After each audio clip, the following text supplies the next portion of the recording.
రైతన్నలకు నమస్కారం. జై జవాన్ జై కిసాన్. రైతు లేనిదే రాజ్యం లేదు, రైతే రాజ్యానికి తొలిమెట్టు. యావత్ తెలంగాణ రాష్ట్రంలో ఉన్నటువంటి తెలంగాణ ప్రజలందరికీ తెలంగాణ రాష్ట్ర కాంగ్రెస్ ప్రభుత్వం అదిరిపోయే శుభవార్తలను తీసుకొని రావడం జరిగింది. ఈరోజు ఈ వీడియోలో రేపు ఉదయం 10 గంటలకు 2 నెలల పింఛన్లు కీలక ఉత్తర్వులు జారీ. ఈరోజు ఈ వీడియోలో దీనికి సంబంధించిన పూర్తి సమగ్రమైన సమాచారం గురించి తెలుసుకుందాం.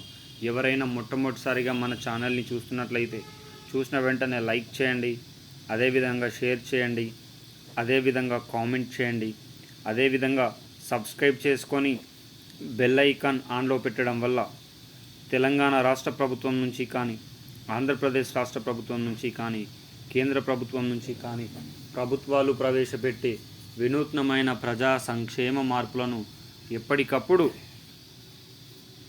ఆలస్యం చేయకుండా ఈరోజు వీడియోలోని వివరాల్లోకి అయితే వెళ్ళిపోదాం.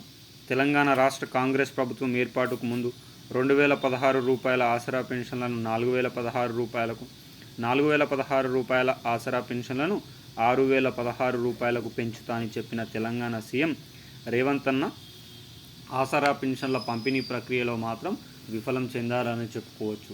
తద్వారా రాష్ట్ర వ్యాప్తంగా వస్తున్న వినూత్నమైన నిరసనలకు అనుగుణంగా ఇప్పటికే జనవరి నెల ఆసరా పెన్షన్లను, ఫిబ్రవరి నెల ఆసరా పెన్షన్లను కలిపి ఒకే రోజున ఇవ్వాలని ప్రభుత్వం ప్రణాళికలను రచిస్తున్నట్లు సమాచారం. ఎన్నికల సంఘం ఉత్తర్వులను తీసుకొని డబ్బుల పంపిణీ కార్యక్రమం చేసే అవకాశం కూడా ఉన్నట్లు తెలుస్తుంది. రాష్ట్రంలో ఎన్నికల కోడ్ ఉన్న తరుణంలో ఎన్నికల సంఘం యొక్క ఆదేశాలు తప్పనిసరిగా పాటించాల్సిన ఆవశ్యకత ఉన్నదని చెప్పుకోవచ్చు. ఈ వీడియో నచ్చితే సబ్స్క్రైబ్ చేసుకొని బెల్ ఐకాన్ ఆన్లో పెట్టండి. జై జవాన్ జై కిసాన్, జై హింద్, జై భారత్.